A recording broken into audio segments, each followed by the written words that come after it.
Et sans plus tarder, j'appelle Monsieur Achir Mohamed, enseignant à l'Université de Timbuktu, pour une intervention sur les moyens de financement à développer. À vous la parole. Vous avez 15 minutes, Monsieur Achir.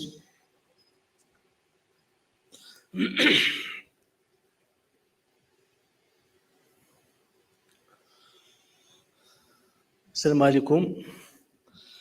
Je suis très honoré par cette invitation pour participer à cet événement, un événement très important. Je remercie toute l'équipe ainsi que les modérateurs et la modératrice, ainsi que mon collègue qui vient d'exposer sur les risques de financement des startups et cher public. Je voudrais rapidement donc présenter la thématique. Effectivement, cette thématique s'inscrit dans le cadre des moyens de financement des entreprises innovantes, en l'occurrence les startups.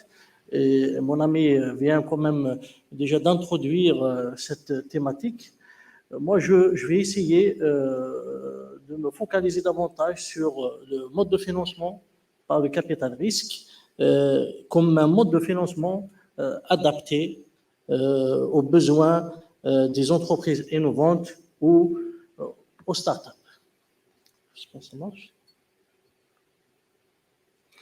Donc, comme plan, on a juste une introduction, une présentation du capital risque, des principes et pratiques du capital risque.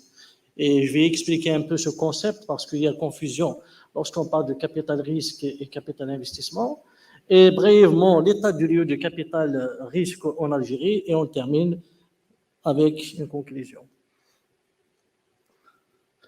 Donc, l'Algérie a besoin de diversifier des modes de financement innovants parce que, pourquoi, à un certain moment, en Algérie, on a assisté quand même à des situations financières, d'aisance financière, que ce soit en termes de liquidité bancaire ou bien en termes aussi de disponibilité des financements.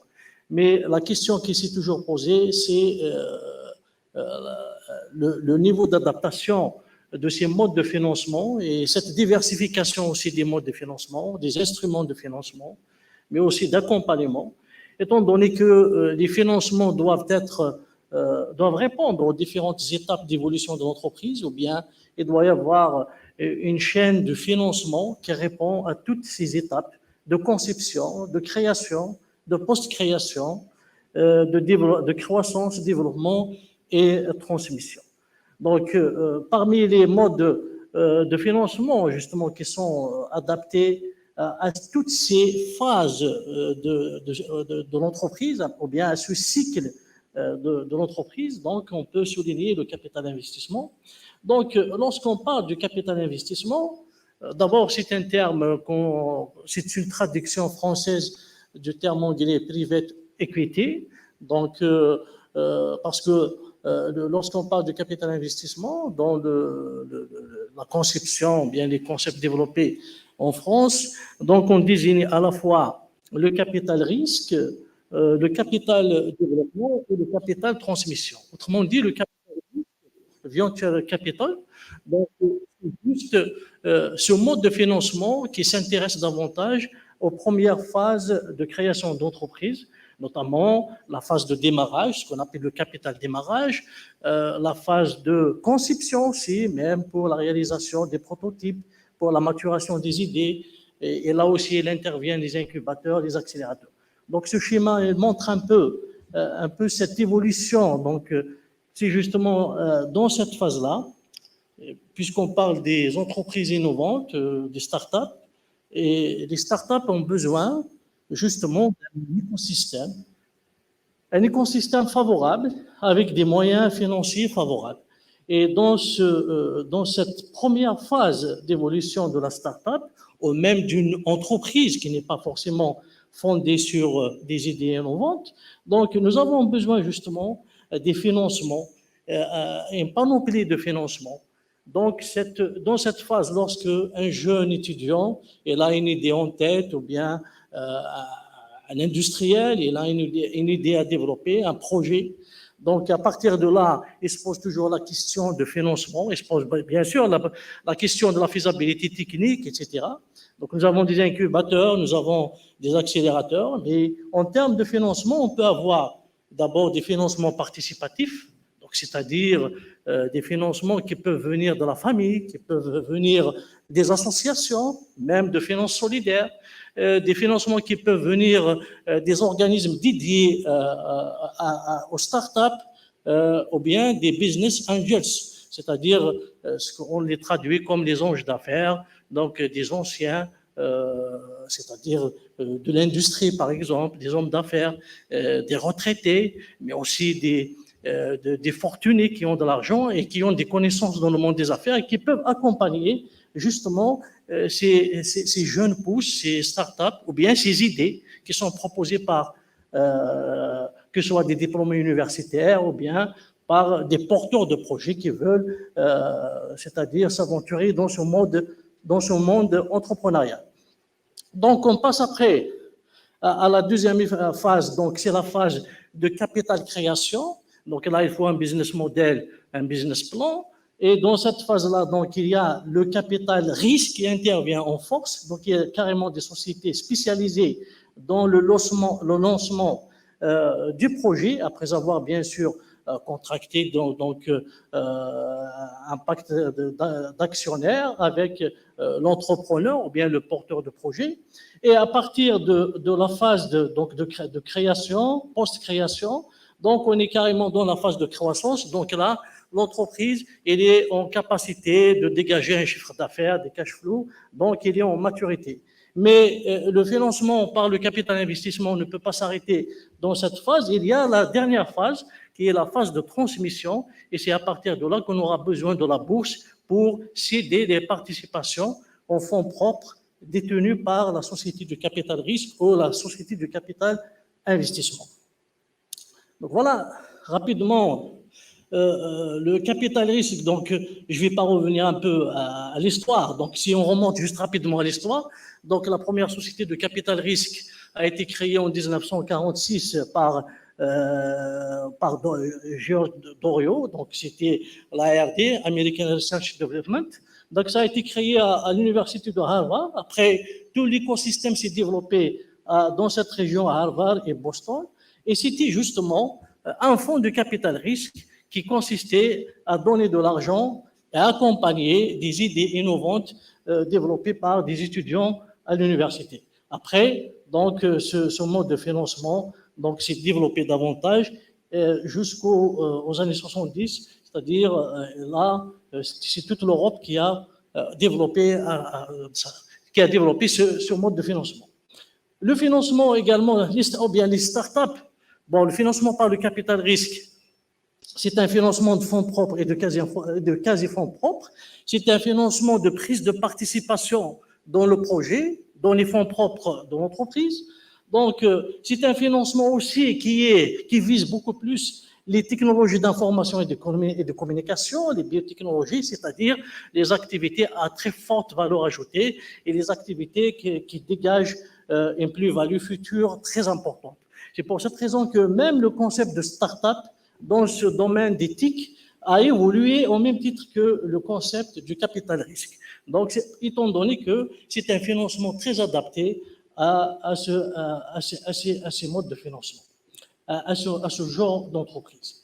Donc, en termes de principe, donc, je ne vais pas trop tarder dans cette partie de technique et de principe du capital risque, mais ce qu'il faut retenir, c'est que le capital risque, ou bien le capital investissement en général, donc il est différent de la pratique bancaire, étant donné que la pratique bancaire, il demande des garanties d'abord.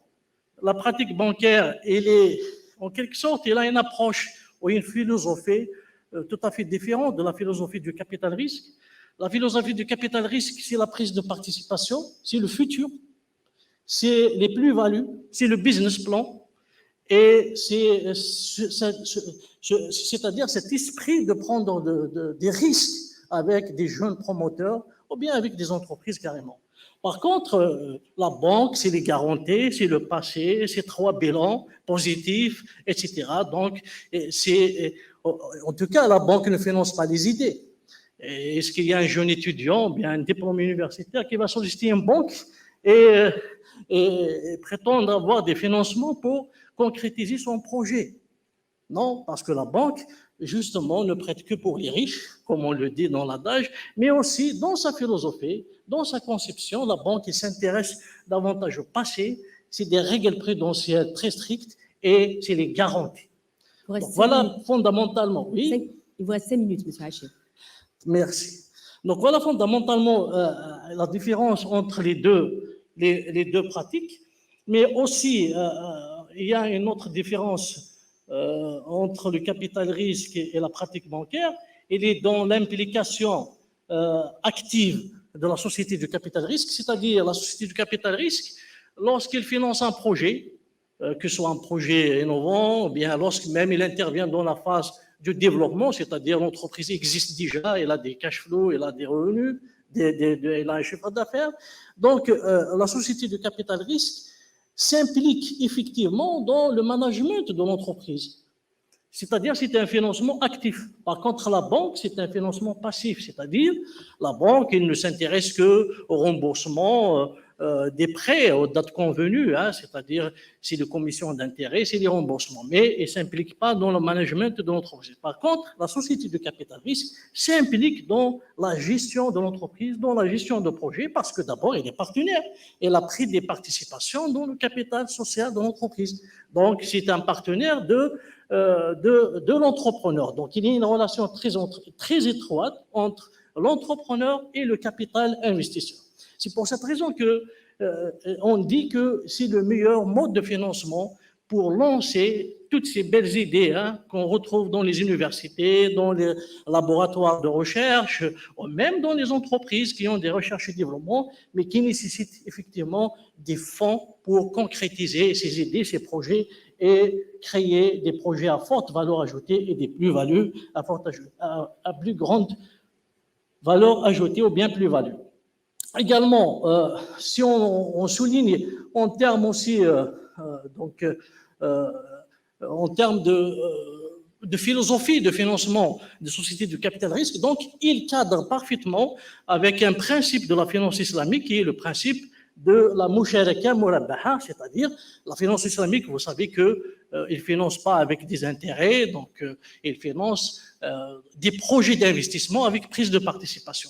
Donc le principe musharaka murabbaha, par exemple, c'est le même principe que les sociétés de capital risque. Rapidement, l'état des lieux du capital investissement en Algérie, donc des éléments du cadre juridique.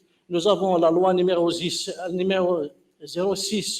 de 2006, l'année 1106 de 2006, relative à la société de capital d'investissement. Nous avons l'ordonnance 0896 relative aux organismes de placement collectif et valeurs mobilières. Nous avons la COSOP, nous avons le ministère des Finances. Maintenant aussi, nous avons le ministère des startups puisqu'on a introduit une loi sur les incubateurs et les accélérateurs. Les principes sociétés du capital investissement ou capital risque. Donc, nous avons FENALEP, c'est la doyenne des sociétés de capital risque en Algérie, qui a été créée en 91.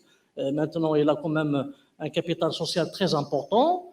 Elle a été créée, donc c'est une société de capital risque captive, étant donné qu'elle a été créée par la BDL et le CPA. Nous avons la Sofinance. Nous avons les 58 fonds d'investissement du Wilaya qui ont été créés par la loi de finances complémentaire de 2009, qui ont cette philosophie de capital risque, de prise de participation. Et ces fonds-là, maintenant, ils sont confiés même aux fonds des startups pour les gérer, au compte de ces fonds d'investissement du Wilaya.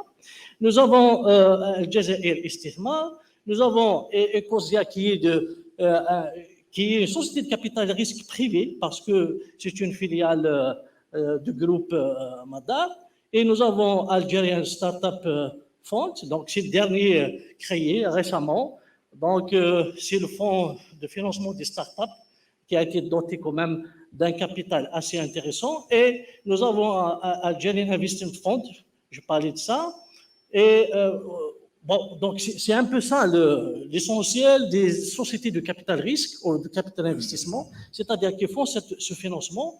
Je passe rapidement Très rapidement, monsieur aux Achir, il vous reste plus de recommandations, temps. juste aux recommandations, ou bien à la conclusion carrément.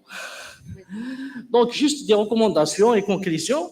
Donc, en termes de société de capital risque en Algérie, même si on était quand même, enfin, la première société a été fondée en 1991, mais cette pratique n'est pas encore vulgarisée.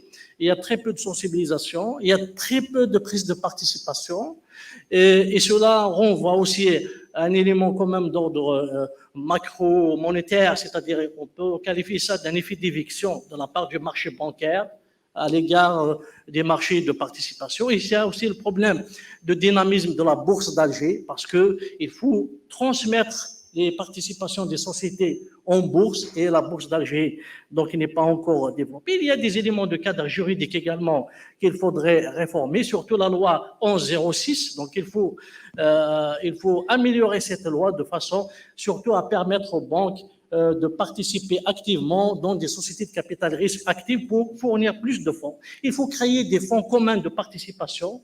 Et pourquoi pas, puisqu'on a créé un fonds de start-up, il faut créer des fonds des start-up aussi publics régionaux, parce que notre ami il a parlé des risques. Et nous allons poursuivre la discussion dans le panel, Monsieur Achir. Venez nous rejoindre. Merci pour cette à vous, intervention sur les moyens de financement à développer pour les start-up.